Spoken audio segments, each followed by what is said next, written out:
Hi, and welcome back to Thompson's Video Corner. Wow, this month has truly been one for the record books when it comes to federal grants oversight. Not only did the Office of Management and Budget issue the final regulations to revise the Uniform Guidance on August 13th, it turned right around and issued the 2020 compliance supplement just 5 days later. So what is all this talk about the revised Uniform Guidance? Well, what's wrong with the current regulations at 2 CFR Part 200? Well, there are several factors at play here.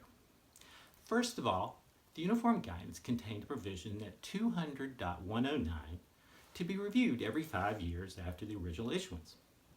So the revisions were a culmination of that review.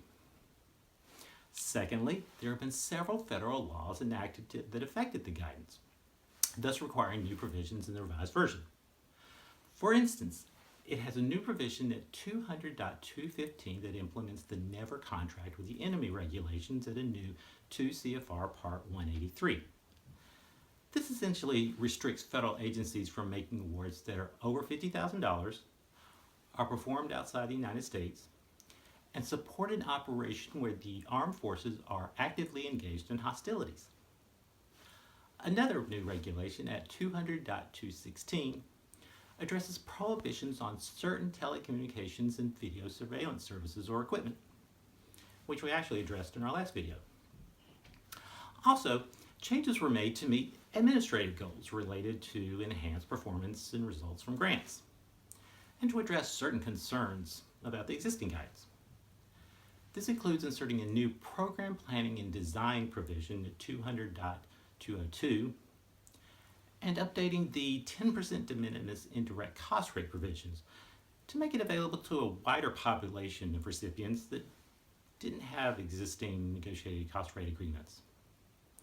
However, the point we want to make here today is a basic one: the effective date. The revised guidance becomes effective on November 12th, except for two provisions that went into effect immediately. One at 200.340, addressing grant terminations, and the other one at 200.216 that I mentioned earlier. Between now and then, federal agencies will update their regulations to implement these new revisions. For some agencies that didn't implement the Uniform Guidance straight into their agency regulations, this may require some extensive work. However, the effective date is November 12th. Therefore, if you have a current award, or if you receive one up until November 11th, you will still follow the existing Uniform Guidance. However, if you receive an award after November 12th, you must follow the provisions in the revised guidance. Understand that the award date based on your terms and conditions is the determining factor. Many grantees struggled to understand this when the Uniform Guidance was originally enacted, asking whether they should follow the Uniform Guidance procedures or whether they should follow the former OMB grant circulars. Now, note that there's no automatic switchover on November 12th. For example, under the current closeout provisions at 200.343, closeout reports are due 90 calendar days after the end of the performance period. This has actually been extended to 120 days in the revised guidance. However, don't think that if you have a current award that closes out next year, that you'll have 120 days to submit your closeout reports. It will still be 90 days as stated in your terms and conditions. There also may be some confusion among recipients of non-competing continuation awards received after November 12th. The main thing is to check your terms and conditions to see which version of the Uniform Guidance applies.